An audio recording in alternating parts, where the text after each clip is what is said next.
वीर्यं करवावहै तेजस्विनावधीतमस्तु मा विद्विषावहै। ॐ शान्ति शान्ति शान्तिः।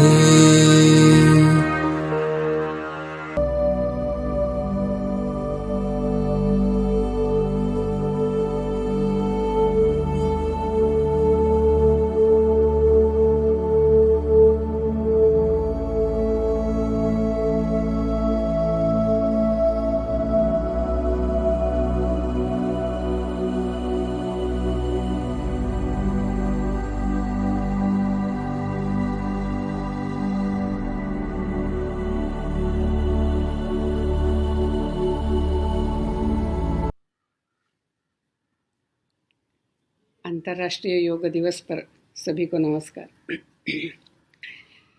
अंतर्राष्ट्रीय योग दिवस का दिन साधते हुए हम सब ने कुछ दिनों से आसन और प्राणायाम का अभ्यास शुरू किया है और आज उन वर्गों का आज समापन है।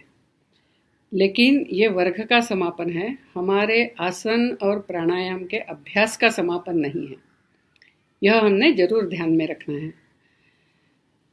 ये जो अंतर्राष्ट्रीय योग दिवस मनाया जा रहा है, यह हमने समझना है कि भारत विश्व को जो योगदान कर सके उसके लिए नियति ने दिया हुआ एक संकेत है। ये यदि हम ठीक से समझते हैं तो अंतर्राष्ट्रीय योग दिवस सिर्फ एक दिवस का न होते हुए योग हमारे जीवन में पूर्ण रूप से लाने का हम प्रयास करेंगे। आज यदि हम पूरे विश्व में देखते हैं तो मानव की अनेक समस्याएं हैं। कोरोना भी जो अभी चल रहा है उसके भी कारण हमें समझ में आ रहे हैं। समस्याएं अनेक है, जैसे पारिवारिक विघटन हो रहा है, अत्यंतिक व्यक्तिवादिता बढ़ रही है, एक प्रकार का अपना जो संप्रदाय है उसको लेकर दुराग्रह बढ़ रहा है, पर्यावरण का शोषण हो रहा है क्योंकि मनुष्य का स्वार्थ जो बढ़ता गया है। यानी मनुष्य निसर्ग से, अपनी संस्कृति से, अपने समाज से और अपने परिवार से टूटता जा रहा है और स्वयं भी टूट रहा है। यानी उसके शरीर, मन, बुद्धि भी एक साथ नहीं दिखते हैं। तो ऐसे स्थिति में आज योग ये मनुष्य जीवन की आवश्यकता हो गई है। यानी मनुष्य अपने आत्मस्वरूप से जुड़े और ये जो ईश्वर का प्रकटित रूप है, परिवार, समाज, राष्ट्र और सृष्टि, उसके साथ भी हम उसका समरस अंग होते हुए जीवन जिए, ऐसा एक योग जीवन जीने की आवश्यकता आज मनुष्य समझ रहा है। और इसीलिए जब हम योग की बात करते हैं तो योग यानी आसन प्राणायाम नहीं है। ये अभी जो सारे वर्ग हुए उसमें हम सब ने समझ तो लिया है कि योग यानी सिर्फ आसन प्राणायाम नहीं। यानी जैसे एक आध दिन मेरा आसन प्राणायाम नहीं होता है तो आज मैंने योग नहीं किया, ऐसा यदि हम कहते हैं तो इसका मतलब योग जो है वो कोई एक निश्चित समय पे ही करते हैं, ऐसा उसका अर्थ होगा। लेकिन ऐसा नहीं है। योग जो है वो 24 घंटे करने की साधना है, अभ्यास है। यानी योग ये एकात्म जीवन दर्शन पर आधारित जीवन पद्धति है। एक ही तत्व इस विश्व रूप में प्रकटित हुआ है, जैसा विष्णु सहस्त्र नाम में है, ओम विश्वम विष्णुर्वषट्कारो। पहला नाम ओंकार है, दूसरा विश्व है। तो योग जो है ये द्विविध उपासना है। एक यानी अपने आत्म रूप में स्थित होते हुए, यानी आत्मस्थ होते हुए कार्य करना, जीवन जीना। तो मैं मेरे आत्मस्वरूप से जुड़ जाऊं, मैं सिर्फ यह शरीर, मन, बुद्धि नहीं हूं, तो मैं आत्मस्वरूप हूं, ये इसकी अनुभूति लेने का प्रयास, ये एक। और दूसरा जो है कि ईश्वर ये सारे समष्टि के रूप में प्रकटित हुआ है, यानी परिवार है, समाज है, राष्ट्र है, सृष्टि है।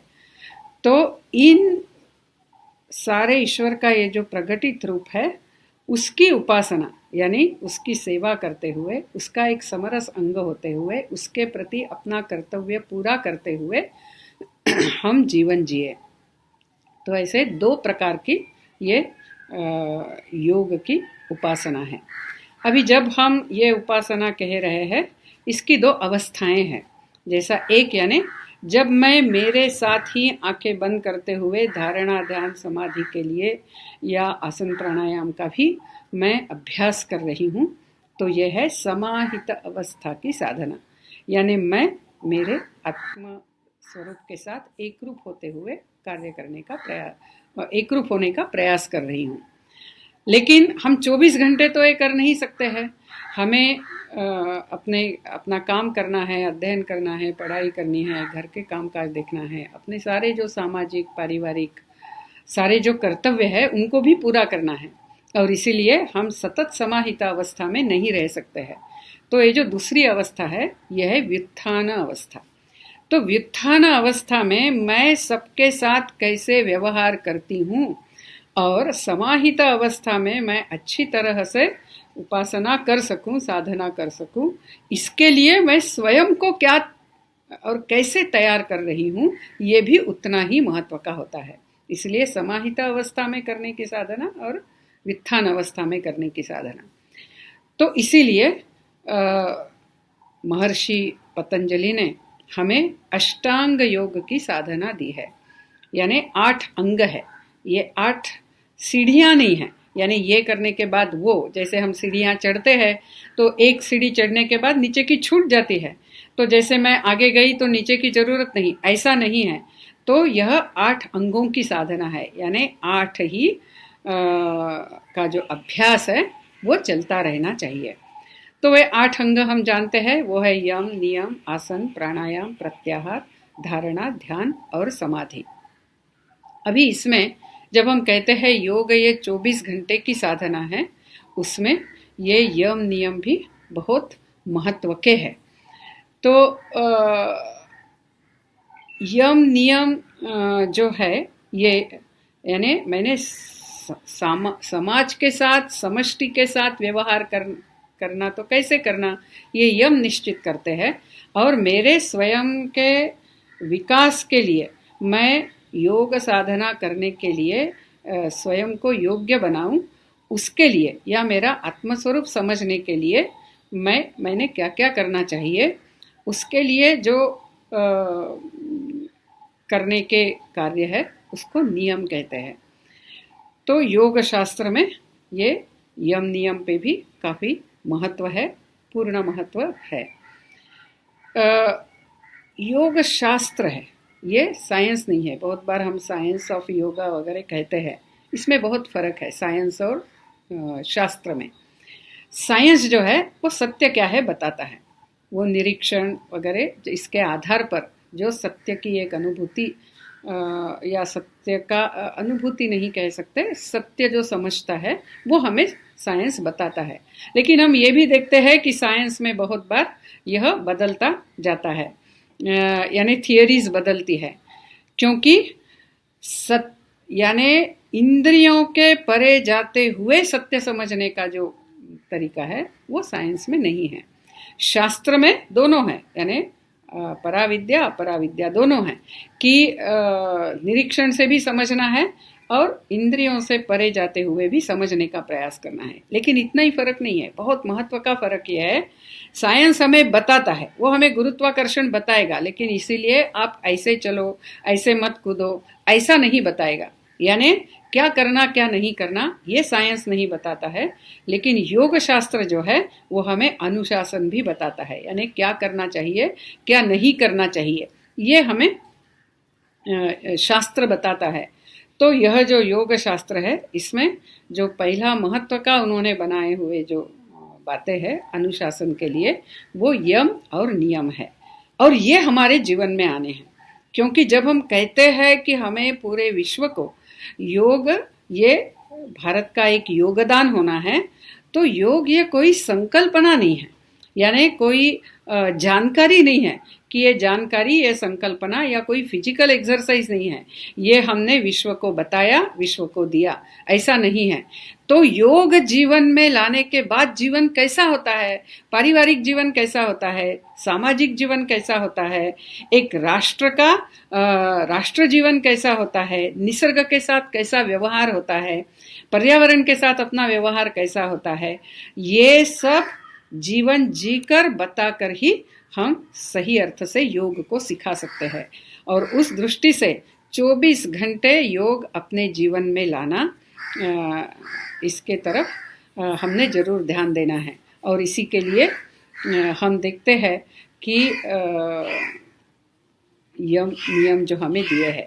अभी जैसे योग का अर्थ है, तो योग का अर्थ ही जुड़ना है, यानी आत्मस्वरूप के साथ एक रूप होना, ये एक जुड़ना ईश्वर के साथ कह सकते हैं। और दूसरा इसी आत्म चैतन्य का या ईश्वर का जो प्रकटित रूप है उसके साथ भी जुड़कर काम करना। और इसीलिए कोई बहुत अच्छे आसन करता है, प्राणायाम करता है, लेकिन ना समाज में क्या चल रहा है, ना समाज के प्रति उसके मन में आत्मीयता है, परिवार के प्रति है, राष्ट्र के प्रति है, निसर्ग के प्रति है, यदि ऐसी नहीं है तो वह योग का अभ्यास नहीं कर रहा है। वह आसन प्राणायाम में अच्छा है, लेकिन वह योग का अभ्यास नहीं कर रहा है। इसीलिए योग का अभ्यास यानी हमने पूरे जीवन में उसको उतारना है। तो इस उतारने में जो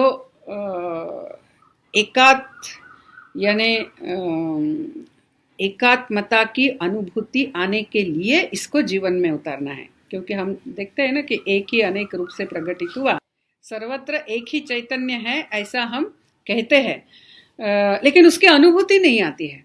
जैसे कोई मुझे कुछ कहता है तो तुरंत मुझे गुस्सा आता है, कुछ इधर उधर हो जाता है, मैं निराश हो जाती हूँ, या थोड़ा सा कुछ अच्छा होता है मैं उछलने कूदने लगती हूँ।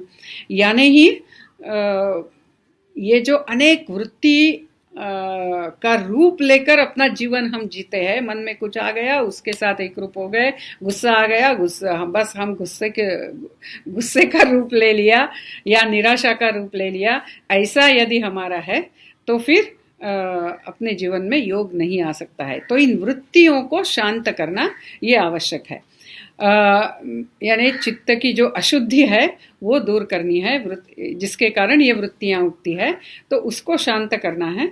तो हमें इस अष्टांग योग का योग की उपासना, इसकी साधना नित्य रूप से करनी है।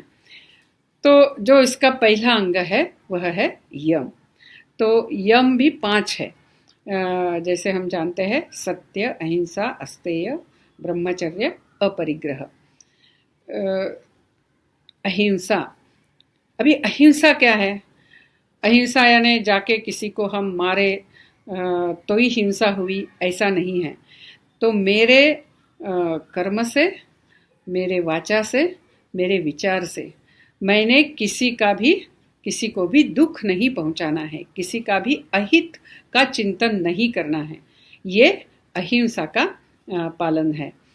बहुत बार ऐसा होता है कि घरों में, अपने परिवारों में या समाज में कार्य करते समय किसी ने कुछ बोल दिया तो उसको उसका जवाब देने का एक मोह होता है। उस समय हम दे देते हैं, उसको भी दुख पहुंचाते हैं, लेकिन इससे ना पारिवारिक वातावरण सुधरता है, ना मेरे हाथ से अहिंसा का पालन होता है। तो जो भी है मन का संयम बढ़ाते हुए मैं मेरे कभी भी शब्दों से या कृति से मैं कभी भी किसी को दुख नहीं पहुंचाऊंगी, ये अहिंसा का पालन। फिर दूसरा आता है सत्य।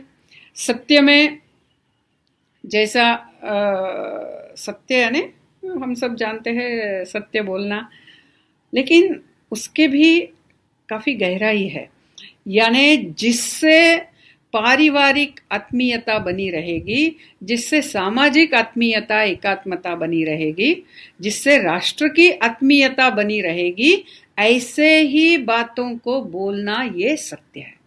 सत्य यानी जो है और सत्य क्या है? ये आत्मीयता ही सत्य है, ये एकात्मता सत्य है। उसकी रक्षा करने के लिए बोलना ये सत्य है। मेरे मन में शब्दों का जिस प्रकार से अर्थ है उसी अर्थ को लेते हुए बात करना। कभी कभी हम असत्य सिर्फ शब्दों से नहीं बोलते, हम अपने आंखों से बोल सकते हैं, हम अपने हाव भाव से बोल सकते हैं, हम अपने टोन से बोल सकते हैं। तो बोलने के लिए शब्द सत्य दिख सकते हैं, लेकिन टोन से और इससे हम असत्य बोल सकते हैं। तो इसीलिए जो भी मैं दूसरों के साथ संवाद कर रही हूँ या कम्युनिकेशन साध रही हूँ, वह कम्युनिकेशन प्रामाणिक होना है। मेरा जीवन ये पारदर्शी होना है, जो अंदर है वही मैं कहती हूँ। मैं काया वाचा मने, मेरा स्वभाव जो है वो एक है, अलग अलग नहीं है। अभी इसमें ऐसा भी है कि कुछ लोग ऐसा कहते हैं कि मेरा तो ऐसा है ना कि जो मेरे मन में आता है मैं बोल देता हूँ, मैं बाद में मन में कुछ नहीं रखता हूँ। अरे ये ठीक है, आपने मन में आया वो बोल दिया, आपके मन में कुछ नहीं रहा, लेकिन आपने जो बोला उसके कारण आपने किसी को दुख पहुंचाया है, तो इसका मतलब अहिंसा का पालन नहीं हुआ। तो ये सही अहिंसा, सत्य, अस्तेय, ब्रह्मचर्य, अपरिग्रह, इन पांचों का पालन होना है। ऐसा नहीं मैं एक का करूंगा तो दूसरा बाधित हो जाएगा, ऐसा नहीं है। इसीलिए अपने भगवत गीता में वो कहते हैं ना, सत्यम प्रियम हितम चयत, अनुद्वेगकरम वाक्यम सत्यम प्रिय हितम चयत, स्वाध्यायाभ्यसनम चैव वाङ्मयम तप उच्यते। ये वाणी का तप ये बहुत महत्व का है। व्यक्ति का परिचय ही उसके वाणी से होता है। इसीलिए मेरा व्यवहार यानी मेरी वाणी कैसी है ये महत्व का है। फिर तीसरा है अस्तेय। अस्तेय यानी चोरी नहीं करना। तो ये सुनकर कोई बोलेंगे कि कम से कम ये तो मैं इसका तो पालन करता हूँ, क्योंकि मैं कहीं जाके कभी कुछ चोरी नहीं करता। लेकिन इस अस्तेय का भी बहुत बड़ा गहरा अर्थ है। भगवत गीता में भगवान श्री कृष्ण कहते हैं कि हम अपने परिवार से, समाज से, निसर्ग से, सबसे हमें मिलता है। अपने राष्ट्र के संस्कृति के कारण हमें बहुत अच्छे हमारे ऊपर संस्कार हुए हैं, हमें बहुत कुछ मिला है। तो ये जो सारा मिला है इसका यानी मेरे ऊपर जो ऋण है वो मैंने वापस देना है। मैं किसी परिवार में पिता हूँ, किसी का बड़ा भैया हूँ, मुझे इसके लिए आदर मिलता है, लेकिन मेरा व्यवहार यदि ऐसा नहीं है कि जिसके कारण उनका आदर और श्रद्धा बनी रहे, लेकिन वो भी मुझसे गलत बातें सीखने लगे, ऐसा यदि होता है तो फिर हम कह सकते हैं कि यह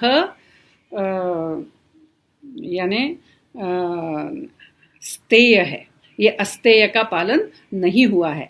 यानी मुझे तो समाज से आदर मिला, लेकिन समाज की श्रद्धा बनी रहे ऐसा व्यवहार मैंने किया नहीं। मैंने समाज से बहुत कुछ लिया, लेकिन समाज अच्छा रहे इसके लिए मैंने मेरी समय ऊर्जा लगाई नहीं। यानी जैसा हम कहते हैं ना कि तन मन धन से मैंने समाज के लिए कुछ न कुछ करना है। मेरा व्यवहार ऐसा होना है कि जिससे संस्कारों का मूल्य बना रहे, जिससे जो मेरी तरफ देखते हैं वो मुझसे अच्छी बातें ही सीखे। ये सारा जो है वो अस्तेय का अभ्यास है। यदि ये मैं ऐसा नहीं करती हूँ, मैं स्वयं के लिए जी रही हूँ, तो मैंने इन सब से लिया लेकिन मैंने वापस नहीं दिया। इनका सारा यानी समाज अच्छा रहे, सुसंस्कृत रहे, संगठित रहे, इसके लिए मैंने कुछ नहीं किया। ऐसा यदि होता है तो हम कह सकते हैं कि हमने क्या किया, हमने अस्तेय का पालन नहीं किया।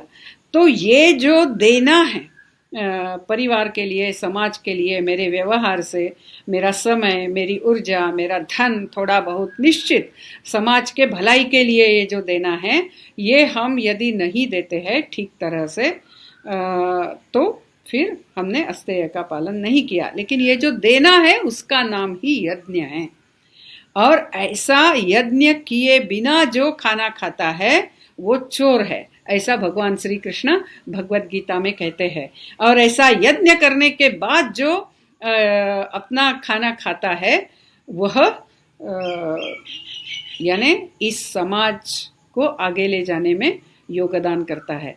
तो इसीलिए अस्तेय का पालन यानी ये यज्ञ हमारे जीवन में होना है। अभी जो हम जानते हैं कि पंच महायज्ञ के बारे में अपने संस्कृति में बताया गया है। स्वामी विवेकानंद ने भगिनी निवेदिता से कहा था कि पंच यज्ञ यदि हमारे जीवन में आते हैं तो इस राष्ट्र का पुनरुत्थान हम बड़े वेग से कर सकते हैं।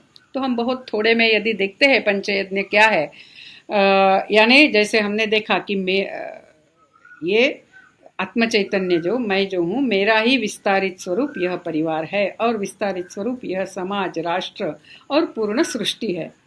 तो मेरा ये जो विस्तारित स्वरूप परिवार है उसके प्रति जो मैं योगदान करती हूँ वो पितृयज्ञ है। तो पितृयज्ञ में अपने घर के बड़ों का सम्मान करना, अपने जो पूर्वज है कि जिन्होंने अपने तप के कारण, अनेक कष्ट सहन करने के कारण हमें इतने अच्छे संस्कारित घरों में जन्म लेने का भाग्य मिला, तो उनका स्मरण करना।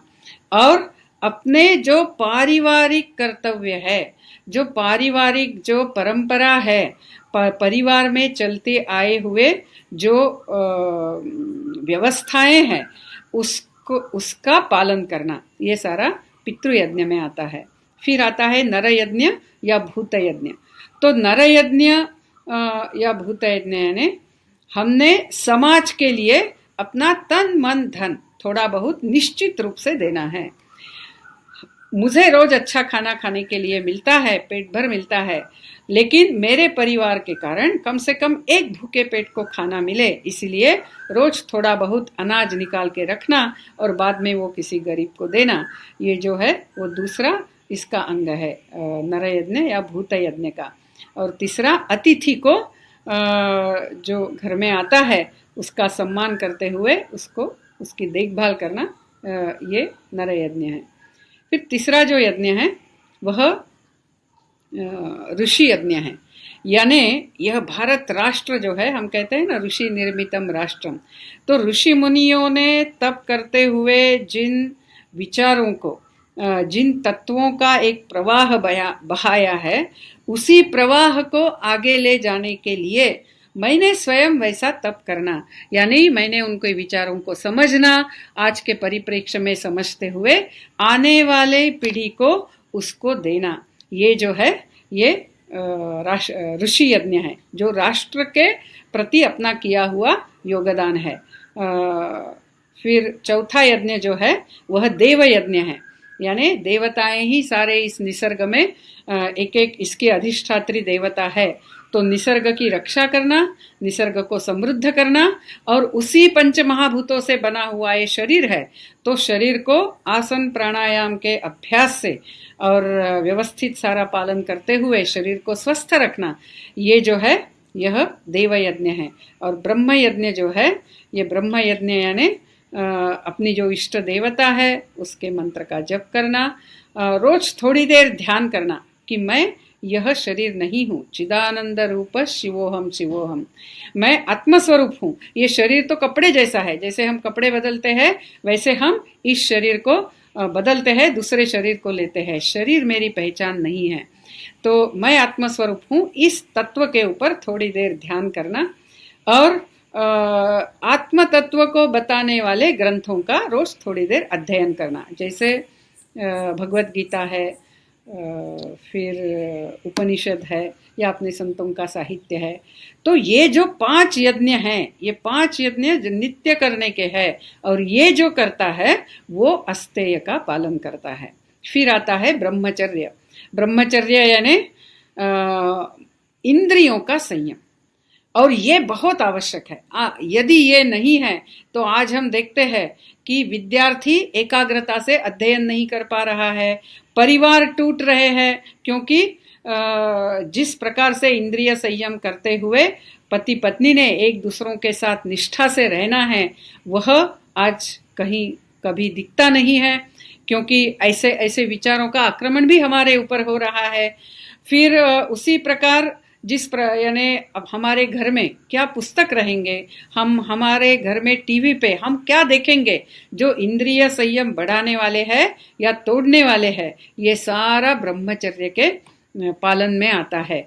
और 5वां है अपरिग्रह, यानी हमें जितना चाहिए उतना जरूर हम लेकिन बटोरते रहो बटोरते रहो, अब मेरे पास है इसीलिए बटोरते रहो। एक तो साधनों को बटोरना, और दूसरा जो है कि मेरा मत ऐसा है, यानी मैं बदलने के लिए तैयार नहीं, मैंने जो सोच के रखा है वही पक्का है, ऐसा नहीं है।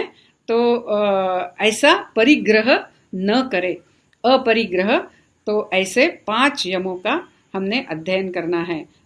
पतंजलि कहते हैं, एते जाति देश कालान समयान अवच्छिन्नाः सार्वभौमा महाव्रतम, यानी व्युत्थान अवस्था में ये सबके साथ व्यवहार करने के तरीके ये 5 यम निश्चित करते हैं। और मेरे जीवन में यदि यम ठीक नहीं है तो मेरा बाकी पूरा योग का अभ्यास शून्य होता है, शून्य। मैंने पहले यम का अध्ययन किया लेकिन बाद में नहीं किया तो मैं योग भ्रष्ट हो जाती हूँ। इसीलिए एते जाति देश काल समयान अवच्छिन्नाः सार्वभौमाः महाव्रतम, ये हमेशा करने का महाव्रत है। फिर दूसरा जो है वो नियम है, नियम यानी हमने स्वयं को योग्य बनाना, योग्य साधन बनाना। तो इसमें है जैसे तप, शौच, तप, स्वाध्याय, संतोष, ईश्वर प्रणिधान। तो शौच यानी शुद्धि, मन की शुद्धि, शरीर की शुद्धि, आजू बाजू की शुद्धि, यानी हमेशा शुद्धता का, स्वच्छता का आग्रह रखना, मन की शुद्धता का भी आग्रह रखना। यानी मन में उलट सुलट विचार आ रहा है तो ईश्वर की मन से प्रार्थना करना, लेकिन ऐसे विचारों को ज्यादा अपने मन में स्थान नहीं देना। तो यह है शौच का अभ्यास। फिर दूसरा है तप। जीवन में कुछ भी प्राप्त करना है तो तप के सिवा संभव नहीं है। यानी सुख सुविधाओं में रहते हुए हम जीवन में कुछ भी प्राप्त नहीं कर सकते हैं। तपना यानी प्रयास करना। अपना देश इसके लिए जाना जाता था, कुछ भी करेंगे तो तपते हुए करेंगे, अच्छा से करेंगे, उत्तमता से करेंगे। चाहे चप्पल भी बनाएंगे उत्तमता से बनाएंगे, कुछ वीविंग करेंगे उत्तमता से करेंगे। यानी हर छोटी छोटी चीजों में एक उत्तमता का परिचय होता था। यानी समहाउ कर दिया ऐसा नहीं, जैसा हो गया वैसा कर दिया ऐसा नहीं। तो जो करना है उसके लिए जो जो कठिनाई सहन करनी है वो करने की तैयारी। तो ये है तप। फिर संतोष। संतोष यानी हम जैसा भी जीवन आज मेरे जीवन में जो भी है उससे ये नहीं है वो नहीं है करके रोते नहीं रहना है। तो यहाँ से आगे जाने के लिए जो प्रयास करना है वो करना है सतत, यानी एक प्रसन्न मुद्रा से रहना है। यदि हमारी जितनी आयु बढ़ती है उतनी अपनी जीवन की प्रसन्नता बढ़नी है, तब हम कह सकते हैं कि हमारा योग का अध्ययन हो रहा है, योग का अभ्यास हो रहा है।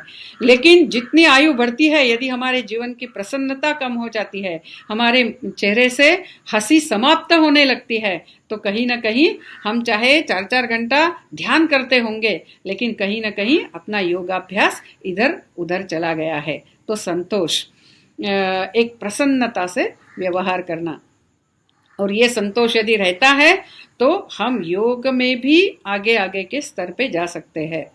फिर चौथा है शौच, संतोष, तप, स्वाध्याय। यानी स्वाध्याय, नित्य रूप से स्वाध्याय करना है। ये ऐसी भूमि है जहाँ ऋषि मुनियों ने अपने तप से, अपने व्यवहार से इतनी सारी ग्रंथ संपदा निर्माण की है कि जिसका अध्ययन करते हुए हम जीवन के बहुत सारी बातें समझ सकते हैं। कितने सारे संतों का भी साहित्य है। तो नित्य रूप से जीवन में ऐसा ये करना। फिर थोड़ा आत्मनिरीक्षण करना कि जो मैं जीवन में प्राप्त करना चाहती हूँ क्या सच में मैं वैसा जीवन जी रही हूँ या नहीं जी रही हूँ। यानी कहने के लिए मैं कहती हूँ कि मुझे ये करना है, लेकिन मेरा दिनक्रम है, मेरा समय और ऊर्जा है वो किसी अन्य कामों में जा रहा है, तो मेरा कहना कि मैं ये प्राप्त करना चाहती हूँ ये सही नहीं है। तो यह स्वाध्याय। और आखिर का जो है वह है ईश्वर प्रणिधान। यानी मैं जो भी काम करती हूँ वो ईश्वर के चरणों में समर्पित करती हूँ। अभी ये काम हो जाने के बाद समर्पित करना ऐसा सिर्फ नहीं है, मैं कार्य करते समय भी ये ईश्वर के लिए कर रही हूँ। आप जानते हैं ना, किसी भी पूजा में अपना जो संकल्प होता है उसमें हम कहते हैं ईश्वर प्रीत्यर्थम, यानी जो भी मैं कर रही हूँ, मैं मेरे परिवार को संभाल रही हूँ ईश्वर प्रीत्यर्थम, समाज के लिए कार्य कर रही हूँ ईश्वर प्रीत्यर्थम, राष्ट्र पुनरुत्थान के लिए कार्य कर रही हूँ ईश्वर प्रीत्यर्थम, और ईश्वर को समर्पित करते हुए, ऐसा यह नियम है। ऐसा हम करते हैं तो हम एक बहुत उत्तम साधन बनते हैं, और जो योग का अभ्यास हम करना चाहते हैं वो भी हम करेंगे, क्योंकि आखिर ये भारत का राष्ट्र जीवन ही ऐसा दिखना है कि इसको देखते हुए लोगों को पता चलेगा कि हाँ, मनुष्य जीवन जीना है तो ऐसा जीवन जीना है। योग यानी सिर्फ आसन प्राणायाम नहीं है, तो योग यानी सब है, इसमें धारणा, ध्यान, समाधि है, प्रत्याहार है, लेकिन यम नियम भी जीवन में उतने ही आने हैं। ऐसा यदि हम करते हैं तभी हम कह सकते हैं कि हमने सही रूप से अंतर्राष्ट्रीय योग दिवस को हम अर्थपूर्ण बनाते जा रहे हैं।